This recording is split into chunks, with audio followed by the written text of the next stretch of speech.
10-234। च्याउ सेवन गरौं, रोग प्रतिरोधात्मक शक्ति बढाऊ। घनखियो लैले घनखियो रूपन्देही एफएम घनखियो 102 मेगाहर्ज तपाईको आफ्नै एफएम।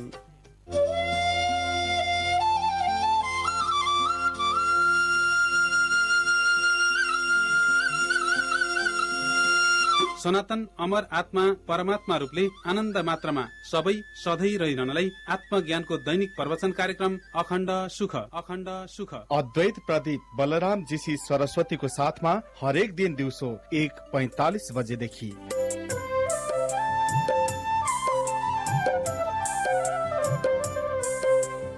नमस्कार। आनन्दै आनन्दमा रहने बाटो परमात्मालाई नै लिइराख्नु। परमात्मालाई लिइराख्नु बिना अरू उपायले आनन्दै आनन्दमा रहिरहन सम्भव हुँदैन। किन लिन पर्यो भन्दाखेरि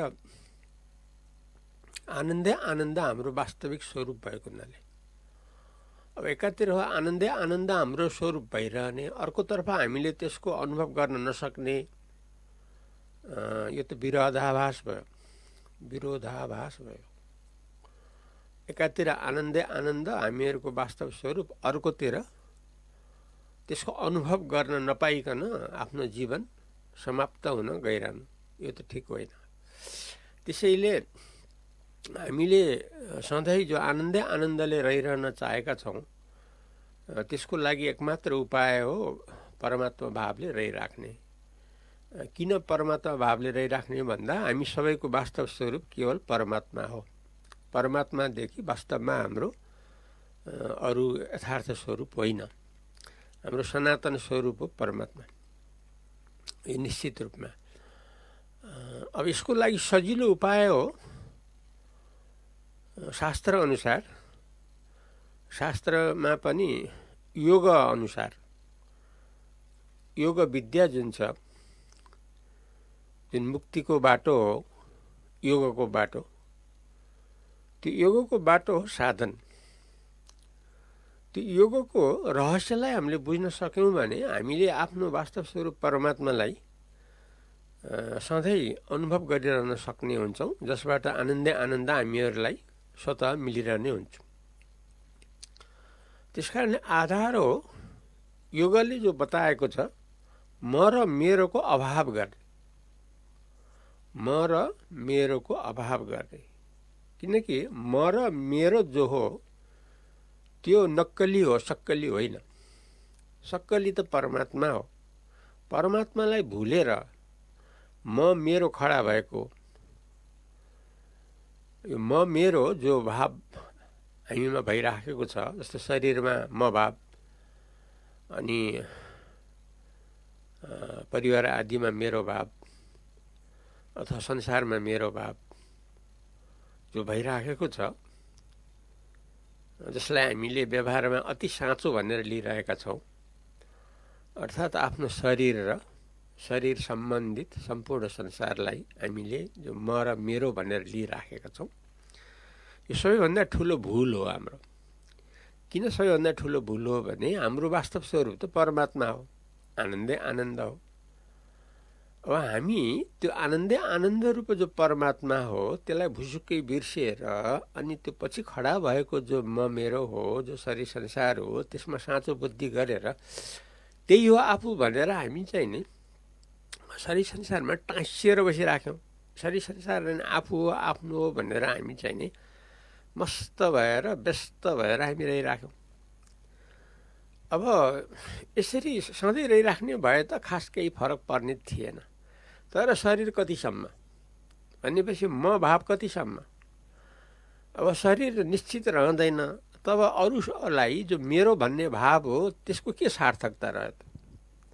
जब शरीरै रहेन, शरीरको कारणले अरूलाई जो आफ्नो भनिएको छ, जो शरीरै रहेन अनि आफ्नो जो मेरो भन्ने भाव छ, त्यसमा के भयो त? सार्थकता के भयो त? उपादेयता के भयो त? यसैले हामीले यो यथार्थ बुझ्नको लागि योगको आधार लिनै पर्छ। किनभने योगले हामीलाई म मेरो भावलाई हटाएर परमात्मामा पुर्याइदिएको छ। यस्तो अत्यन्त शुभचिन्तक, अत्यन्त राम्रो पथ प्रदर्शक, अत्यन्त बलियो आधार जो योग हो, यसलाई त हामीले लिनै पर्छ। किनभने हाम्रो लागि यो योग हामी आफ्नो वास्तव स्वरूप परमात्मामा बदलिएर आनन्दै आनन्दमा रहिरहनको लागि उपाय बताएको छ योगले।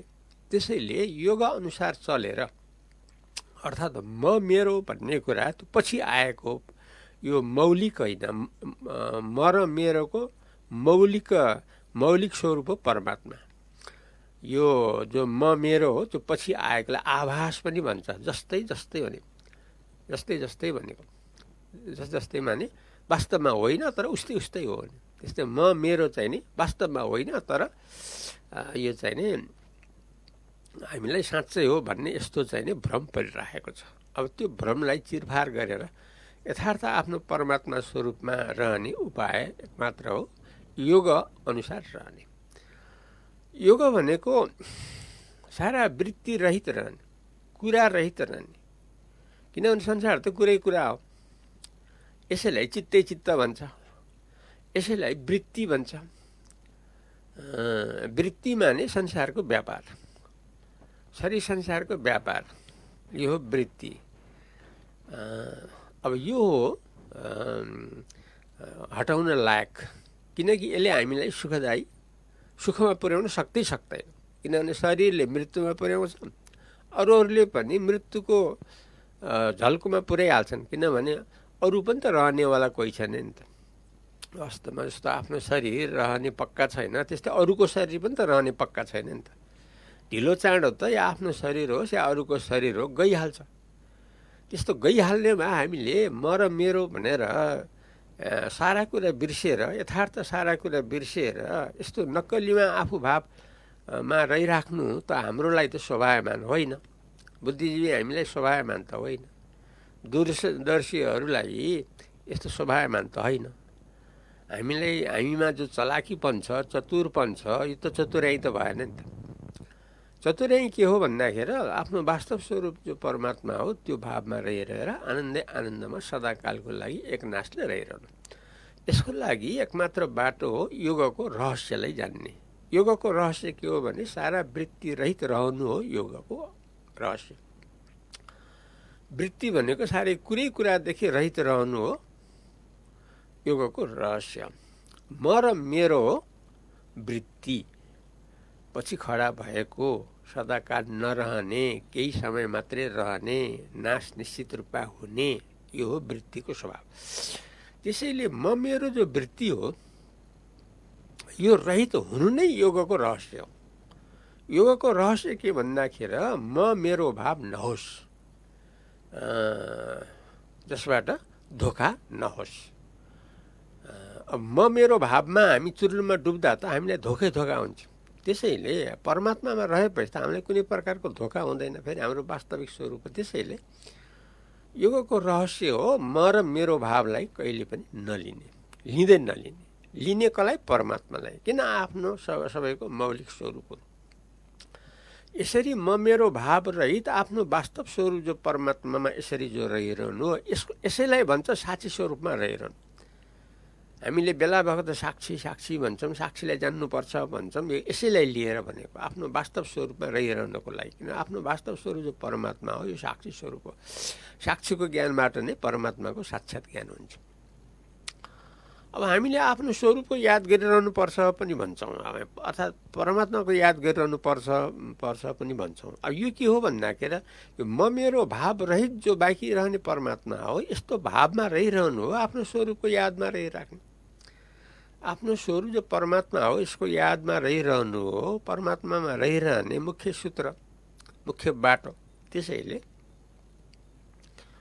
हामीले आफ्नो उपकारको लागि, किनकि उपकार हुन्छ परमात्मामा रहेर मात्रै। म मेरोमा रहेर उपकार कसैको पनि कहिल्यै पनि वास्तवमा हुँदैन। न अघि कसैको भयो, न वर्तमानमा कसैको होला, न भविष्यमा कसैको होला। म मेरो भावमा जहाँसम्म सत्यता बुद्धि हुन्छ तहाँसम्म बेला बखत धोका हो। त्यसैले त्यो धोकाबाट हामी चाहिँ बस्नुपर्छ। धोका नहुने ठाउँ हो परमात्मालाई लिइरहनु। अब म मेरो भावलाई लिएन भने, योगलाई हामीले सरासर मान्यौँ भने योगको रहस्यलाई हामीले परमात्मालाई भेटाइहाल्छौँ। किनकि म र मेरो त पछि लाग्ने लायक छैन, पछि लाग्ने लायक छ केवल परमात्मा। त्यसैले आफ्नो जो हो वास्तव स्वरूप जो जता शुद्ध रूपमा रहिरहेको छ, अत्यन्त शुद्ध रूपमा रहिरहेको आफ्नै वास्तव स्वरूप हो जसले परमात्मा भनिन्छ। अब यो म मेरो भाव हो अशुद्ध, अशुद्धमा रहेर शुद्ध परमात्मालाई भेटाउन सकिँदैन। त्यसैले शुद्ध परमात्मालाई भेटाउनलाई शुद्ध स्वरूपलाई लिनु पर्यो। त्यो शुद्ध स्वरूप हो साक्षी स्वरूप, परमात्मा स्वरूप। अब जो कर्म भक्ति भन्ने शास्त्रमा प्रसिद्ध छ, कर्मयोग भक्ति योग भन्ने, त निष्काम कर्मयोग निष्काम भक्ति योग भन्ने जो प्रसिद्ध छ, गीताको 3 भागमा 2 भाग यसैको वर्णन छ, कर्मयोग र भक्ति योगको विभाग, जो परमात्मा श्रीकृष्णले बयान गर्नुभयो। अर्जुनले त्यसलाई सुन्दै आफूमा सुधार गर्दै गएका हुन्। अब सारा कर्म भक्ति जो हामीले पनि साह्रै प्रयोग गर्छौँ, कर्म गर्नुपर्छ अर्थात् निष्काम कर्म गर्नुपर्छ, भक्ति गर्नुपर्छ अर्थात् निष्काम भक्ति गर्नुपर्छ हामीले जो भन्ने गर्छौँ। अब यो सारा कर्म भक्ति गर्नुको एकमात्र रहस्य के हो भने आफू शुद्ध स्वरूपमा रहिरहनुको लागि मात्रै, जुन कुरा म र मेरो भावलाई अभाव गरेपछि पाउन सकिन्छ। हुनाले यसरी म र मेरो भावलाई अभाव गरेर जो अनुभव हुने शुद्ध स्वरूप हो, शुद्ध स्वरूप जो आफ्नो परमात्मा स्वरूप हो, यसमा रहिरहन नै यो कर्म र भक्तिको यथार्थ अभिप्राय हो। निष्काम कर्म, अब निष्काम कर्म भनेको के? आफ्नो आशा इच्छालाई छोडेर, फलको इच्छालाई छोडेर आफ्नो कर्तव्य कर्म गरिराख्नु, अथवा सारा यो जो छ आफ्नो मूल कर्तव्य सम्झेर गरिराख्नु, फलको आशा नगरेर ईश्वरको भरमा रहेर। अब यसबाट त के आयो भने निचोडमा त शुद्ध हुनलाई नै आयो नि यो सबै कुरा उपदेशहरू त। किनभने फलको आशा इच्छा नलिएर आफ्नो कर्तव्य कर्म गरिरहेपछि यसको अभिप्राय त के भयो भने शुद्ध आफूमा रहिरहनु भयो। जुन कुरा म र मेरो अभाव गर्नुबाट प्राप्त हुन्छ। र भक्ति जो छ सगुण भक्ति, जो हामीले देवी देवताहरूमा पूजाआजा गर्छौँ, मूर्ति पूजाहरू गर्छौँ, पूजापाठहरू गर्छौँ, तीर्थव्रतहरू गर्छौँ, दान गर्छौँ, तपस्या गर्छौँ आदि जो गर्छौँ ईश्वरलाई लिएर, ईश्वरको भक्तिपूर्वक, यसको एकमात्र अभिप्राय के हो भने आफूलाई शुद्धमा परिणत गर्ने। किनकि मन चाहिँ नि विषयमा साह्रै डुलेको थियो। अब डुलेको संसारमा डुलेको मनलाई ईश्वरमा लगाएपछि, भक्ति भजन पूजा पाठमा लगाएपछि के भयो भने आफ्नो मन त पूजा पाठमा एकोहोरियो नि त, देवतामा एकोहोरियो नि त, भगवानमा लागिराख्यो नि त। भनेपछि त विषयमा लागेको मन त भगवानमा लाग्यो नि। परिणाम के भयो भन्दा चित्त शुद्ध भयो। किनभने अब मन विषयमा लाग्न पाएन, किन पूजापाठहरूले गर्दा आफ्नो मन ईश्वरमा एकोरियो, भगवानमा एकोरियो। यसरी भगवानमा एकोरिरहेपछि त के भयो भने आफ्नो विषयमा जो जाने मन थियो, जो जसले चिन्ता गरेर आफूलाई साह्रै दुःख दिए थियो, अब त्यो सारा चिन्ता त हट्यो नि। किन भगवानमा मात्रै मन गएकोले, किन पूजापाठ आदि गरेको हुनाले, भक्तिभाव गरेको हुनाले। भनेपछि भक्तिभावको एकमात्र अभिप्राय के हो भने शुद्ध भएर रहनु आयो। शुद्ध कसरी हुन्छ भन्दाखेरि अब यो चाहिँ नि म र मेरो भाव जुन छ यसलाई हटाएपछि अथवा वृत्ति रहित भएपछि अथवा कुराकानी रहित भएपछि, चित्त रहित भएपछि, मन रहित भएपछि, मन खेलाउन बन्द गरेपछि अनि स्वतः प्राप्त हुने भयो शुद्ध चित्त। यसरी शुद्ध चित्तबाट के हुने हो भन्दाखेरि आफ्नो जो चित्त हो त्यो त परमात्मातिर लाग्ने भयो। जो चित्त संसारमा डुलिराखेको थियो, अब त्यो चित्त म र मेरो भन्ने धोका रहेछ भनेर आफ्नो मूल स्वरूप परमात्मातिर लाग्यो, फर्कियो। भनेपछि परमात्मालाई समात्यो चित्तले। चित्तले परमात्मालाई समातेपछि परमात्मा रहिराख्यो। कसरी? शुद्ध रूपले, साक्षी रूपले, परमात्मालाई जानेर। परमात्मालाई त हामीले अब सुषुप्तिबाट पनि जानेका छौँ। सुषुप्तिमा जो आनन्दको अनुभव हुन्छ त्यो परमात्माको अनुभव हो। किनकि सुषुप्तिमा पुग्दाखेरि त जाग्रत स्वप्न दुइटै हुँदैन। सुषुप्तिमा त आनन्द मात्रैको अनुभव हुन्छ। जहाँ आनन्द मात्रैको अनुभव हुन्छ त्यो त परमात्मा मात्रैको अनुभव हो। यसरी हामीले सुषुप्तिबाट पनि परमात्मालाई त जानिसकेका छौँ अथवा नजाने पनि अब जान्ने भयौँ भनेपछि त्यो सुषुप्तिबाट जानिएको आनन्द रूप जो परमात्मा हो यसमा चित्त म मेरो भाव हटेपछि त्यो चित्त अब के भयो भने परमात्मालाई समातेर परमात्मामा मात्रै रहिरहने भयो। परमात्मामा मात्रै रहिरहेपछि के भयो भन्दाखेरि परमात्मामा विलिन भयो। अब परमात्मामा चित्त हरायो, बाँकी रह्यो एक परमात्मा मात्रै। अब हामीले एक परमात्मा मात्रैको अनुभव सदाकाल स्वतः अनुभव गरिरहन सक्ने हुन्छौँ। आनन्दै आनन्द, यो हो परिपूर्णता। आजलाई यति नै गरौँ। भोलि नयाँ प्रसङ्ग ल्याउँछु। तबसम्म अद्वैत प्रदीप बलरामजी सरस्वतीलाई बिदा दिनुहोस्। नमस्कार। रूपन्देही FM 102